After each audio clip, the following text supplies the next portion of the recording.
Hello and welcome to Lantern Lane Stories. Tonight's story is Margot's Stone Guardians.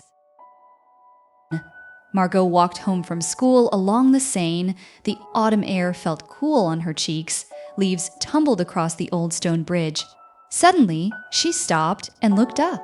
Against the gray sky, dark shapes stood on the cathedral roof. "What are those?" she whispered.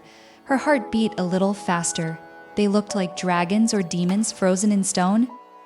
But they didn't look angry. They looked thoughtful. "Don't be frightened," a voice said behind her. An old man in a dusty work coat stood nearby. His name was Monsieur Laurent, a mason who worked on the cathedral. "Those are our guardians," he said, smiling. "Have you heard of gargoyles?" Margot shook her head. "A gargoyle is a water spout," he explained.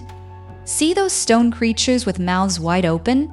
She nodded, looking more carefully now. "When it rains, water flows through their mouths and drops far below. They keep the stone walls dry and safe." "But what about those other ones?" Margot asked. She pointed to creatures that didn't have mouths for water. "Ah, those are chimeras," Monsieur Laurent said. "Chimeras are just beautiful decorations. No water flows through them. Their job is to watch over Paris and make people wonder." "How long did it take to build this cathedral?" Margot asked.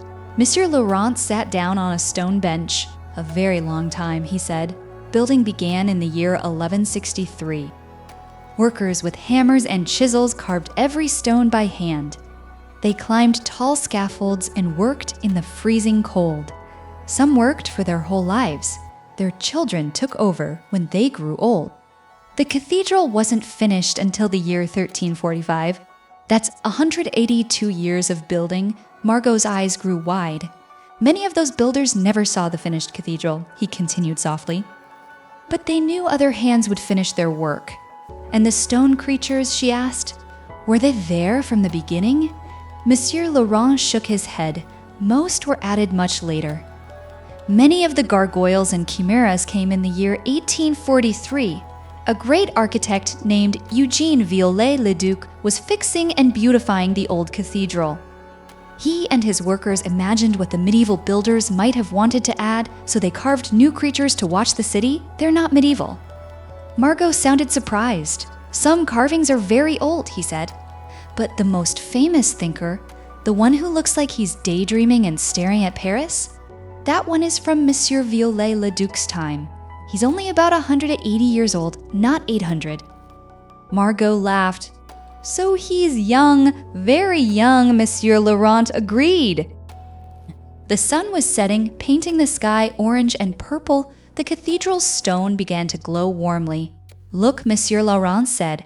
"As the city lights come on, the guardians seem to wake up." Indeed, the creatures' shadows grew longer and sharper. Their stone eyes seemed to focus on the city below. "Do they really guard Paris?" Margot asked, "in their way?" "Yes," Monsieur Laurent said. "They remind people that beauty can be serious and playful, that something old can be precious, that craftsmanship takes time and patience, and that sometimes the scariest things are there to help and protect." Margot looked at the chimeras and gargoyles again. They didn't look frightening anymore. They looked like kind old friends, standing watch over the sleeping city. She thought about all those builders. Century after century, she thought about Viollet-le-Duc's imagination. She thought about this vast, patient work, a cathedral taking nearly 2 centuries to build, then carefully restored generations later. "Thank you, Monsieur Laurent," she said. He patted her shoulder.